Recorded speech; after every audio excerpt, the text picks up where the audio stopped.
সুখবর দর্শক বন্ধুরা, গভীর রাতে গাবতলী হাটে বিক্রি হয়ে গেল ছোট মানিক গরুটি। তো এই গরুটি কত টাকা বিক্রি হলো সেই সম্পর্কে আমরা আপনাদেরকে জানাবো। আসসালামু আলাইকুম, কেমন আছেন? কি নাম আপনার? আচ্ছা, কোন এলাকা থেকে গরু নিয়ে আসছিলেন? পাবনা থেকে। আচ্ছা, গরুর নাম কি? এটা কালো মানিক। আপনার বাবা তো বললো ছোট মানিক। ছোট মানিক আদর করে বলছে। ও, ছোট মানিক আদর করে বলছে।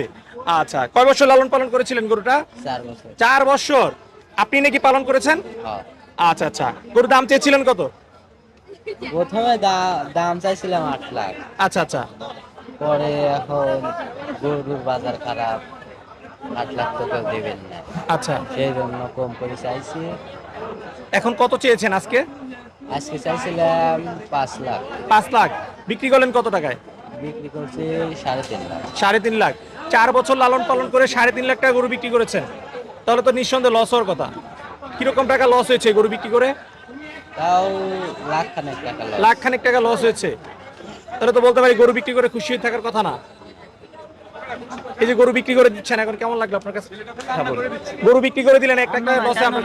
আরে কান্দো না পাগল। আবার করবা। আবার একটু আদর করে দাও গরুটাকে, শেষ পর্যন্ত আদর করে দাও। দর্শক, প্রান্তিক খামারিদের অবস্থা কিন্তু আসলে গাবতলী হাটে ভালো নেই। 4 বছর লালন পালন করে গরু নিয়ে এসে ওনারা যদি লাখ টাকা লস দিয়ে বিক্রি করতে চান, তো লাভের আশা আসে। যদি 10-20 হাজার টাকা লাভ হতো তাও সেটা মনকে বানানো যেত। আসলে দেখেন, এই যে ছোট ভাই, সে কিন্তু আসলে কান্না করেছে, তার শখের গরু বিক্রি করে দিচ্ছে।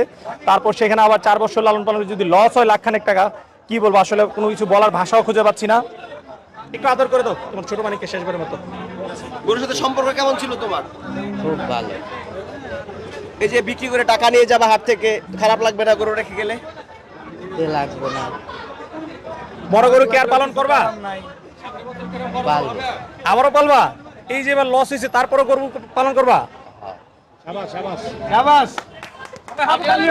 বড় অনেক হিম্মত আছে যে 1 লাখ টাকা লস কিছু ভবিষ্যতে সে বড় গরু পালন করে লাভবান হবে, তাই তো? আচ্ছা ঠিক আছে, আমরা দোয়া করি তুমি ভবিষ্যতে আরো অনেক সুন্দর বড় গরু পালন করবে, সেখানে যদি লাভবান হয় সেই দোয়াই করি। ঠিক আছে, ভালো থেকো।